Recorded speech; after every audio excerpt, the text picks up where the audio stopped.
Bienvenidos a Atando Legajos, un video podcast de Odilo Memoria Digital donde hablaremos sobre el mundo de los archivos y la preservación digital. Siéntate y disfruta.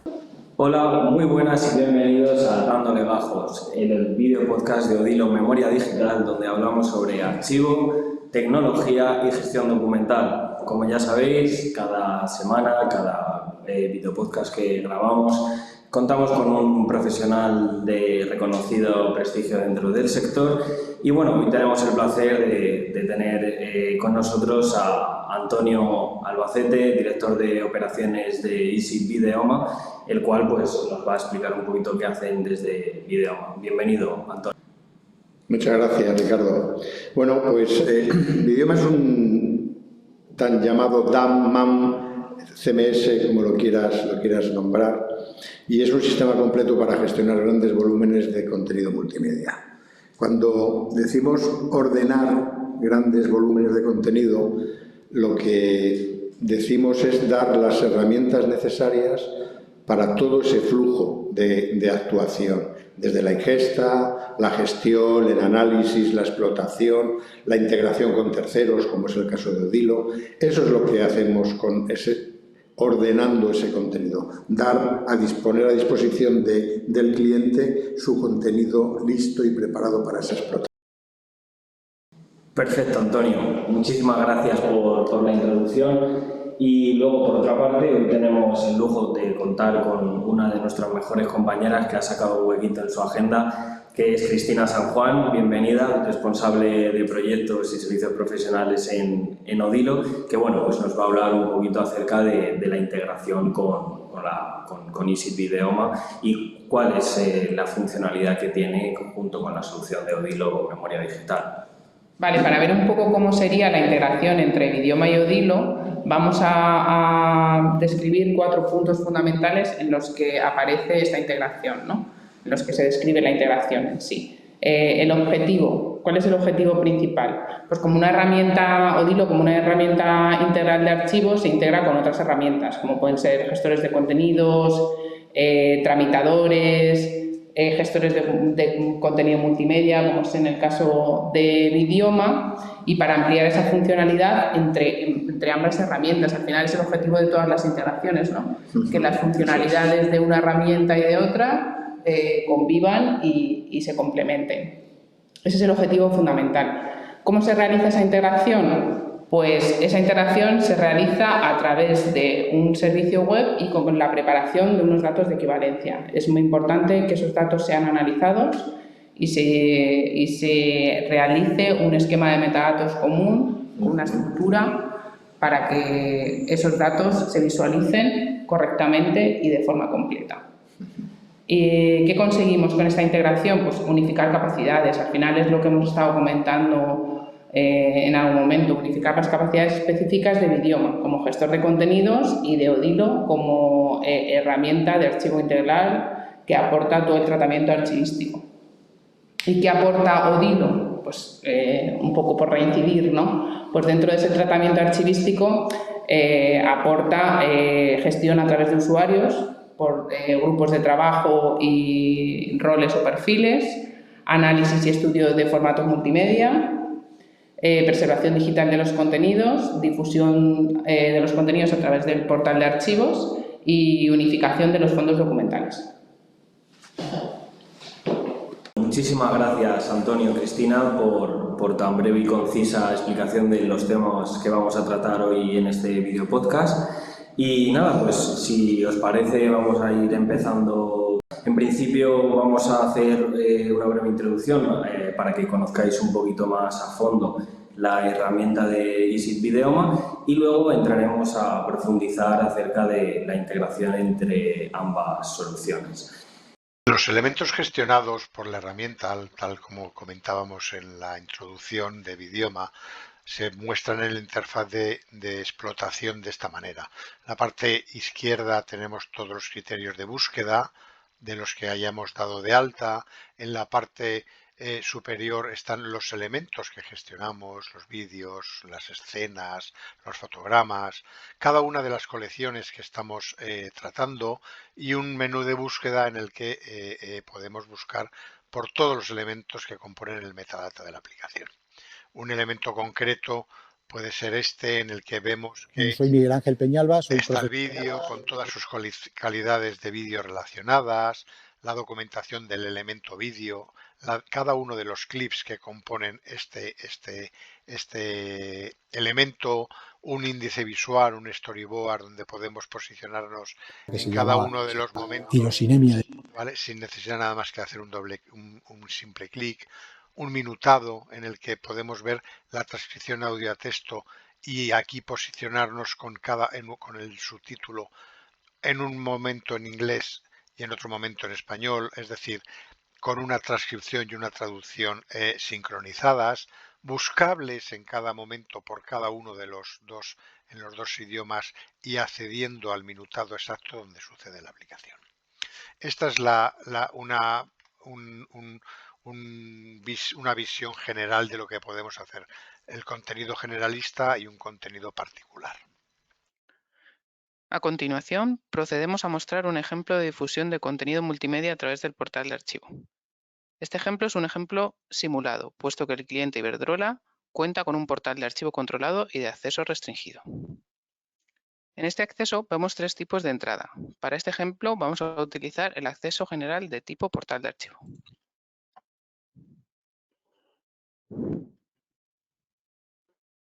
Una vez hemos accedido, incorporamos el nombre del cliente en el buscador general y pulsamos a buscar. Esto nos devolverá todos los resultados de búsqueda asociados a este cliente. Como podemos ver, hay varios registros de varios niveles y varios formatos.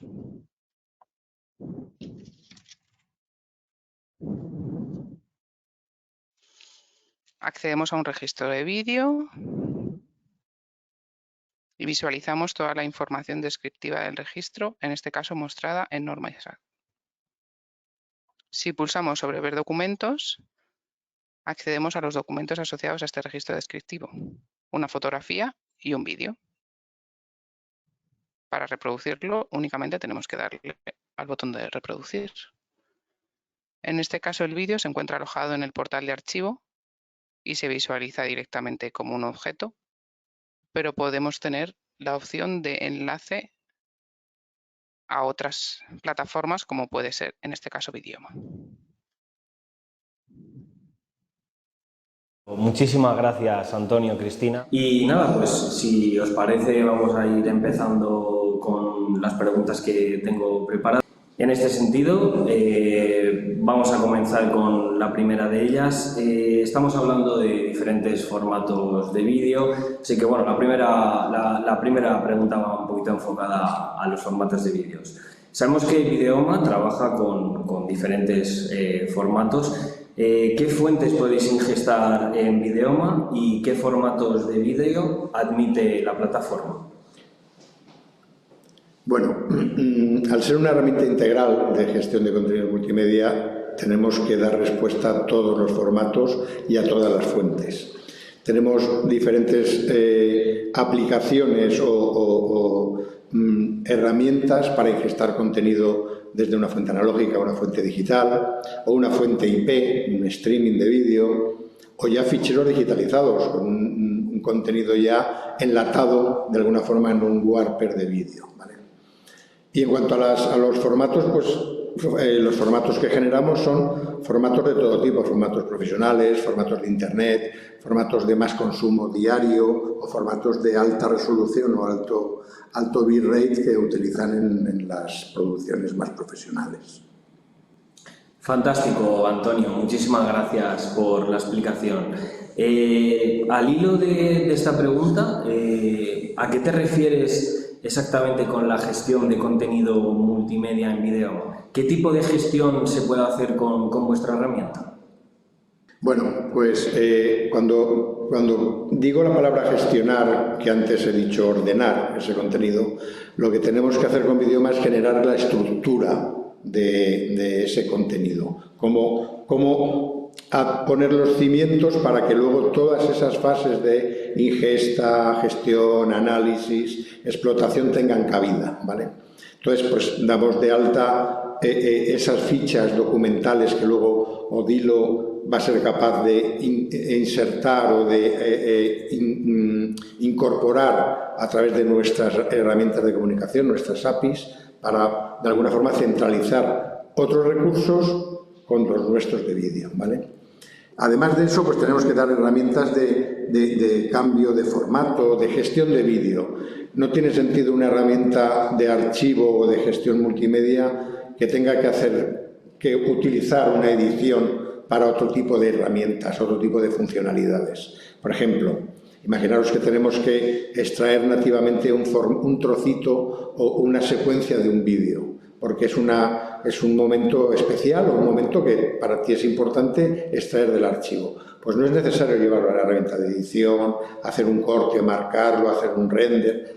Todo se hace desde Videoma. Eso me refiero con gestionar. Hacer una gestión completa poniendo los cimientos para luego esa explotación adecuada. Muy interesante, Antonio. La verdad es que al final dar la facilidad a los clientes de gestionar a través de una única herramienta como puede ser Videoma toda esta serie de contenidos, pues hace desde luego que sea un valor diferencial que añadir al servicio que se le ofrece al cliente. Continuando con las preguntas, acerca de los contenidos con los que estamos hablando, que soléis trabajar, ¿únicamente gestionáis los recursos multimedia de las actas del Congreso o algún otro tipo? Casi es la mínima, las actas del Congreso lo mínimo que hacemos. Tenemos clientes como el Ministerio de la Presidencia, que tiene todo su archivo audiovisual gestionado con herramienta, o la Fundación Albéniz, que es la Escuela de Música Reina Sofía, que tiene miles de horas de formación gestionadas con herramienta, en multilingüaje, para que los metadatos puedan accederse desde diferentes idiomas.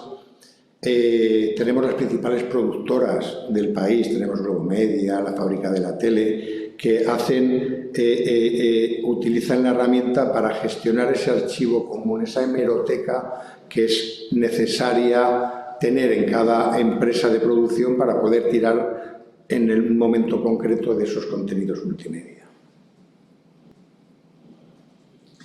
Fantástico, Antonio. La verdad es que me parece muy interesante, sobre todo porque tenéis una experiencia dilatada con diferentes clientes, tanto del sector público como del sector privado, como acabas de comentar, y desde luego que son, junto con la accesibilidad al servicio del cliente, la experiencia seguramente sea otro factor determinante a la hora de apostar por una solución u otra. Y desde luego que la experiencia que tenéis es fantástica, dilatada y con clientes evidentemente de un gran renombre.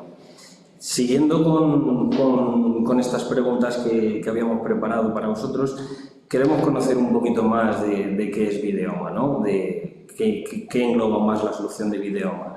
Sobre la pregunta que acabo de hacerte, la gestión de vídeos que comentabas se realiza de forma automática, manual, semiautomática. ¿Cómo es exactamente la gestión de estos vídeos? Bueno, pues se hace de las dos formas. Hay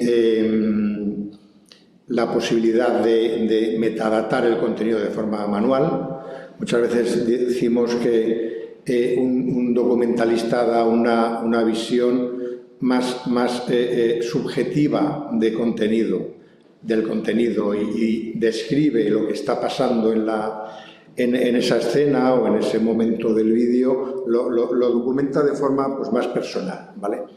Una herramienta de inteligencia artificial o un análisis automático, pues es sota, caballo y rey. Si tenemos que detectar una voz, detectará la voz, pero a lo mejor no le está dando un tono de que es esa persona la que habla pero está triste, o es esa persona la que acabo de detectar porque he detectado con biometría facial que es fulanito, pero no le decimos que le hemos notado nervioso. Eso nos lo da la herramienta de inteligencia artificial, por lo menos no es fácil hacerlo, ¿vale? Entonces, por eso ahí están las dos formas, la forma manual y la forma automática. Muy interesante, la verdad. Desde luego, poder ofrecer a los clientes ambas soluciones, aunque bueno, ya sabemos que actualmente en el mundo de la inteligencia artificial, la automatización de procesos, pues son cuestiones que todo el mundo habla, para bien o para mal, pero desde luego que por lo menos darle esa seguridad al cliente que va a poder disponer de ambas soluciones, pues es desde luego muy interesante. En este sentido, entonces, ¿Videoma permite la automatización de flujos de trabajo? Sí, por supuesto que sí. Es una de las tareas más importantes de la herramienta.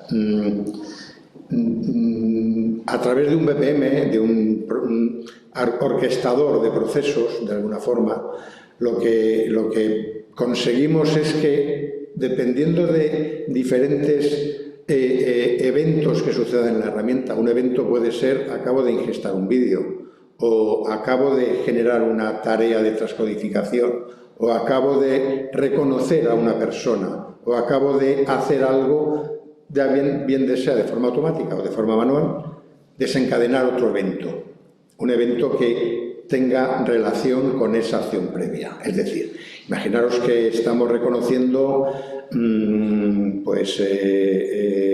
coche. Primero decimos qué ha reconocido en el vídeo. Entonces, reconocemos un objeto, pero puede ser o una persona o puede ser un coche. Si es un coche, lógicamente el automatizador le tiene que decir no me pases un reconocedor facial, porque es un coche.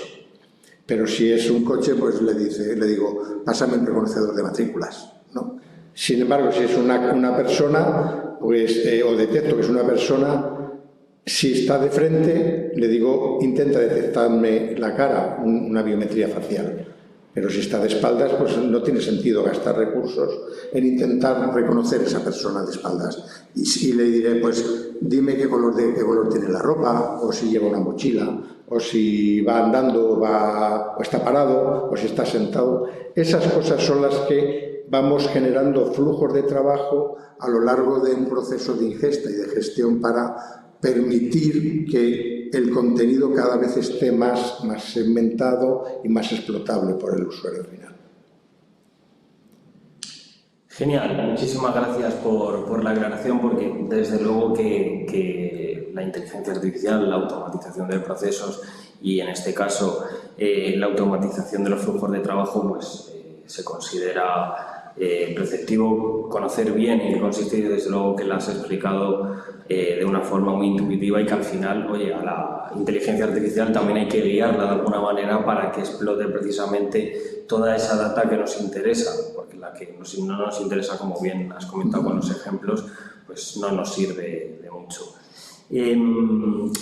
Muchas gracias por la aclaración. Ahora me gustaría preguntarte acerca de la conversión de formatos, porque la conversión de formatos creo que es algo que también nos suelen preguntar mucho los clientes, es una pregunta que está al pie de la calle dentro del sector, y en este sentido, ¿cómo se realiza la conversión de los vídeos adaptándolos a los distintos formatos sin perder la calidad de la imagen, es decir, manteniendo la buena calidad de la imagen?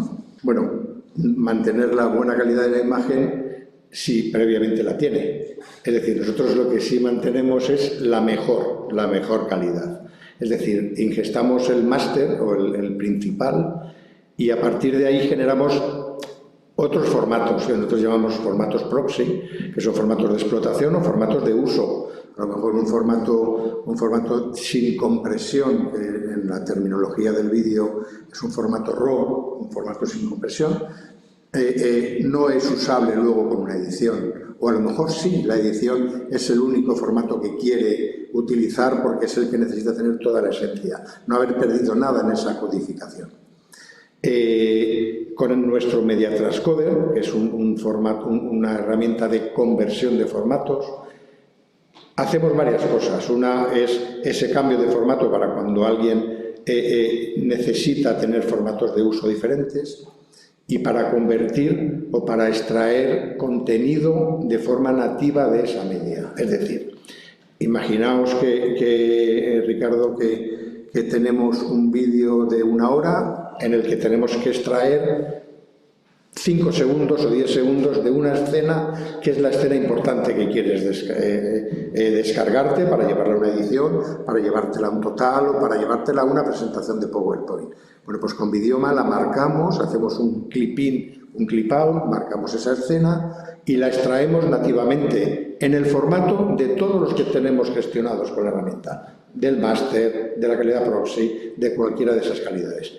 Incluso podemos, por ejemplo, extraer también el audio simplemente para publicar en un podcast.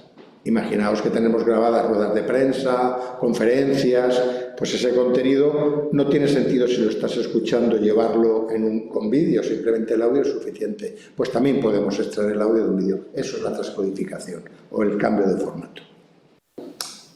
Fantástico, Antonio. Y ya para finalizar, ¿nos podrías comentar un poquito más acerca de la inteligencia artificial? Profundizar un poquito más. Bueno, pues mira, Ricardo, la inteligencia artificial nos está ayudando mucho de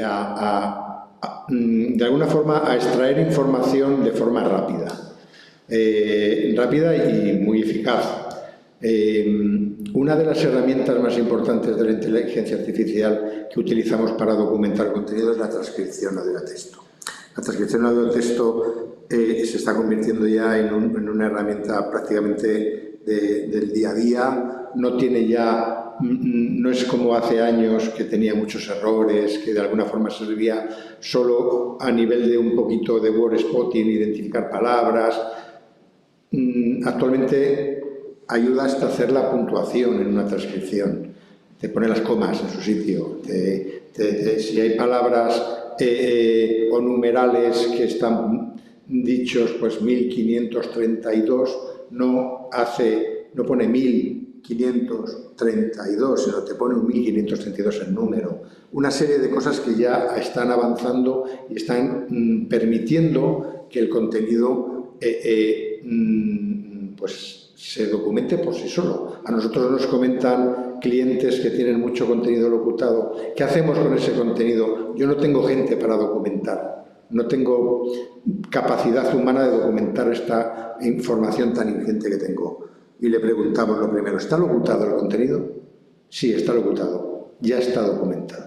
Pasando la transcripción por el propio contenido del audio o de esa información multimedia podemos sacar mucha información documental.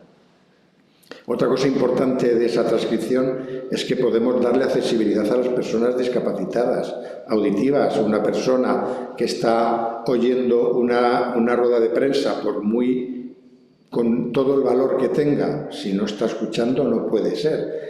Sobre todo, las personas con discapacidad tienen mucha capacidad para leer en los labios, pero si no tienes un primer plano no te va a ver, ¿vale? Entonces, lo que hacemos es transcribir y subtitular el contenido. Y otra cosa importante, aparte de esa accesibilidad, es la internacionalización del contenido. Nosotros podemos ahora, nuestra charla, a lo mejor puede tener sentido didáctico, pero un holandés no nos va a entender. Entonces transcribimos nuestra charla, la traducimos al holandés o a un idioma un poco más común, como puede ser inglés, y entonces una persona que no conoce el idioma donde se ha locutado puede seguir esa información. Eso en cuanto a la transcripción y a la traducción.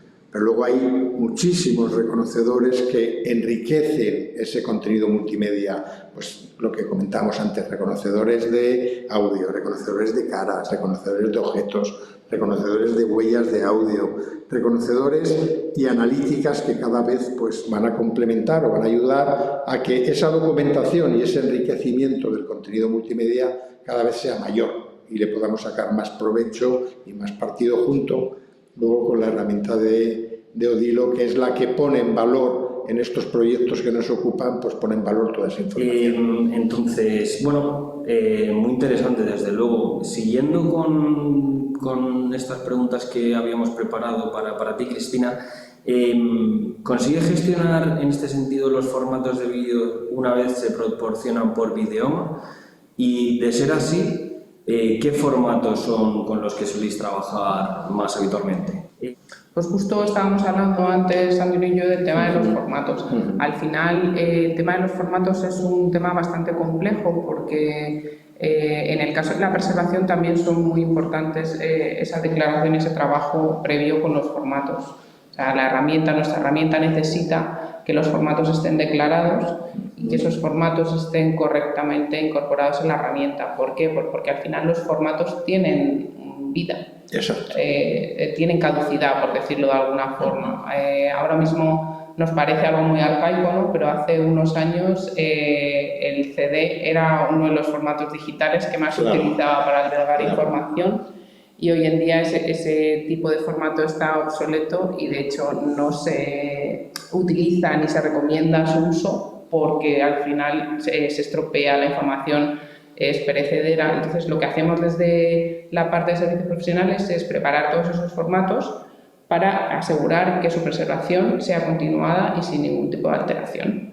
Claro, por ejemplo, hay formatos que todos nos acordamos de ellos, como es el Windows Media Video, el Flash, el Real Media, no sé si os acordáis de esos formatos, que son formatos que ya no tienen un reproductor. No tienen continuidad. Y no tienen continuidad. Entonces, Odilo lo que ayuda es a que siempre haya un formato actual, un formato reproducible. Eso es. Un formato que seamos capaces de ponerlo en un player o de ponerlo en un medio de difusión, ¿no? Y eso es lo que, de alguna forma, la preservación entiendo que es lo que hace, ¿no? Es decir, eso es. Te estoy preservando este contenido, pero no preservando como las semillas que hay por ahí en esos bancos para que las plantas no se pierdan, sino un formato de vídeo para que se pueda ver, para que se pueda visualizar. Claro, un formato que al final tenga una continuidad y que pueda ser recuperable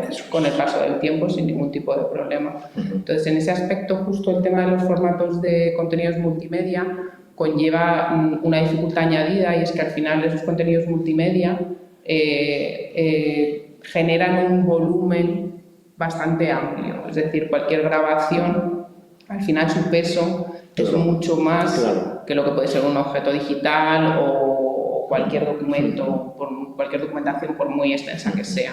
Entonces, en ese aspecto, pues es verdad que se tiene que revisar qué es necesario que incorporemos a nuestra herramienta y qué es necesario que únicamente a través del enlace y de las llamadas podamos consumir sin tener que duplicar de alguna forma. Sin tener que alojarlo y sin tener que hacer que ese volumen se multiplique. Exacto. Eso es. Un contenido que está gestionado, pues simplemente hay que decir dónde está, porque una simple cuenta, un formato digitalizado a una altísima resolución, como puede ser 100 megabits por segundo, haceros la idea de que una hora son 50 gigas de contenido.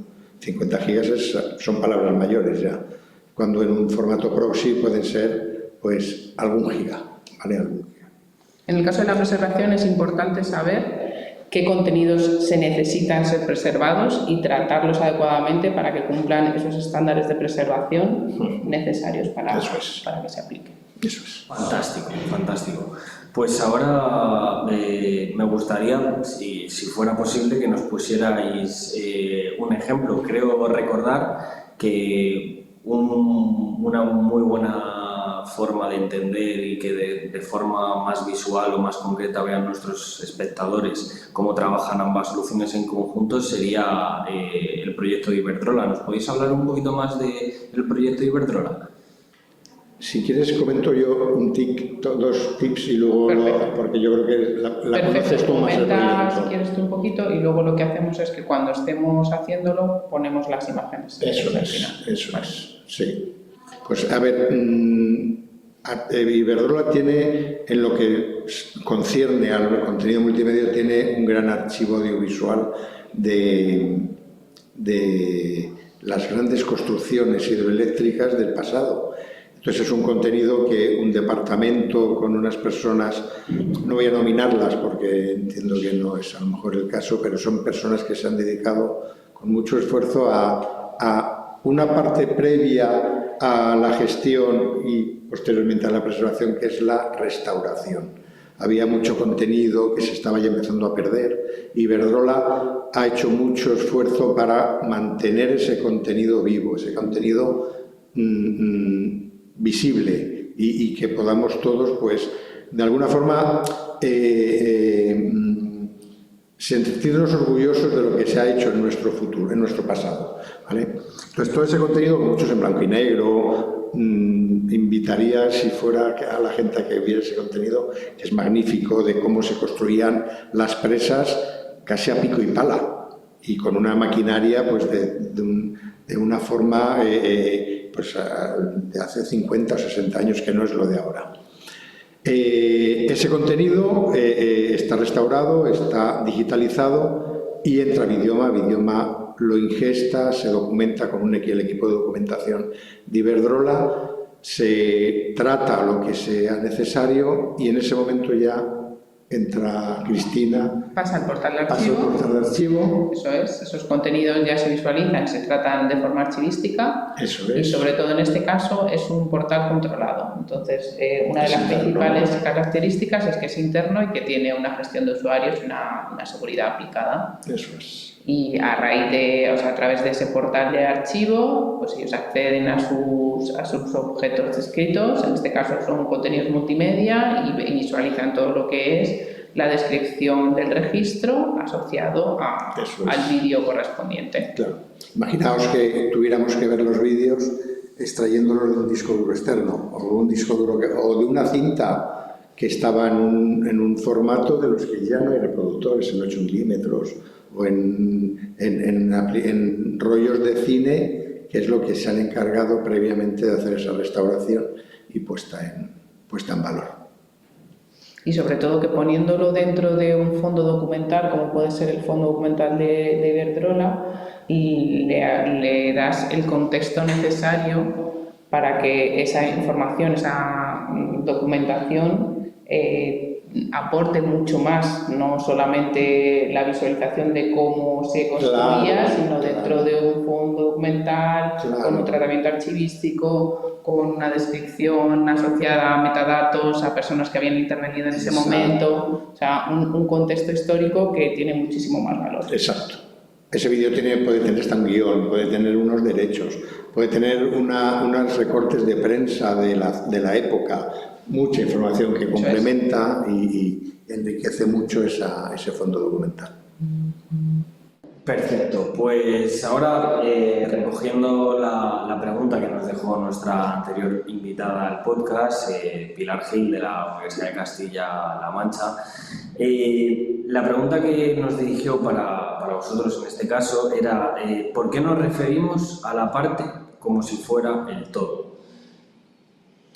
Vale, pues... ¿Contestas tú, Cristina? Sí, sin ningún problema. Toma testigo. A ver, yo creo que interpretando un poco las palabras de Pilar, a lo que se quiere referir es que por qué se toma el documento o la parte o el expediente, ¿no? La parte documental concreta como si fuera un total a nivel documental, ¿no? Es como yo lo interpreto. Entiendo que a nivel archivístico es muy importante establecer el fondo, el contexto, el tratamiento documental y ya si vamos descendiendo en los niveles descriptivos hasta que llegamos a esa parte, ¿no? A esa parte que a lo mejor sí que nos da una información más concreta y concisa para la hora de recuperar información. Sí, es a lo que se refería Pilar. Eso es, pero sin perder el contexto de que no solamente nos da contexto, sino que aporta todo lo que es la información alrededor de esa parte. Sin el contexto, la parte no tiene mucho sentido. Eso es. Genial, muchísimas gracias. Y bueno, por dejarnos una próxima pregunta para nuestro próximo invitado, que de momento no sabemos quién es, pero bueno, por dejársela realizada. Pues te cedo todo, ¿no, Antonio?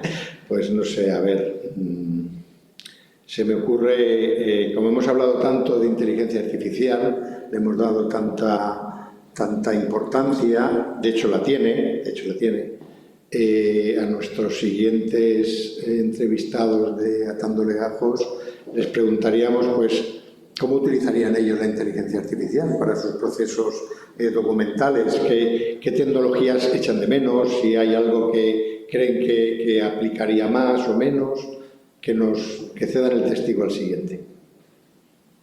Eso es.